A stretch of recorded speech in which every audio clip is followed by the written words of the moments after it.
বরদাবাবুর জন্মদিন ৩রা ফেব্রুয়ারি। প্রতি বছরই মাজু আরএন বসু হাই স্কুল থেকে দারুণ এক শোভাযাত্রা সহকারে আমরা গ্রাম প্রদক্ষিণ করি। সকালবেলা বাইক নিয়ে চলে এলাম স্কুলের পথে। ফিঙেগাছির বাঁধ ধরে দাঁড়িয়ে পড়লাম সর্ষের ক্ষেতের মোহময়ী রূপ দেখার জন্য। ঝলমল করছে চতুর্দিক, যেন হলুদ রঙের গালিচা পাতা। এত সুন্দর যে বাইক থামাতেই হলো। বাইক থামিয়ে একটুখানি সর্ষে ক্ষেতের সান্নিধ্যে এসে তার দোল লাগা মাতোয়ারা হয়ে দেখলাম। তারপর আস্তে আস্তে আমার বাইকটা আবার চড়লাম।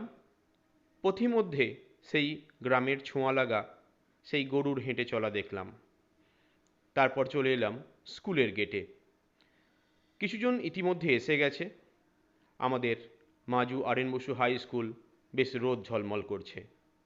ছাত্রছাত্রীরা বরদাবাবুর নামাঙ্কিত দারুণ সুন্দর একটা পরিবেশ তৈরি করেছে। বরদাবাবু অমর রহে ফুল দিয়ে লিখেছে তারা। আর বরদাবাবুর স্ট্যাচুটিকেও দারুণ সুন্দর করে সাজিয়েছে প্রতি বছরের মতোই।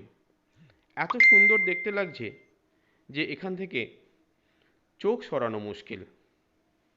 ইতিমধ্যে দেখলাম আমাদের পালকিও সুসজ্জিত।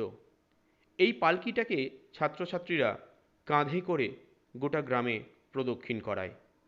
বহু পুরনো দিনের প্রথা এটি, চলছে প্রায় 50 বছরেরও বেশি বয়স ধরে। আমাদের এই পালকিটিকে দারুণ সুন্দর করে সাজানো হয় প্রতি বছর। বরদাবাবুর কয়েকটি ছবি থাকে ভিতরে এবং ছাদের ওপর। আজ আবার সরস্বতী পুজো একই দিনে পড়েছে, তাই সকালে পুজো পাঠ মিটিয়ে তবে আমরা শুরু করলাম আমাদের শোভাযাত্রা।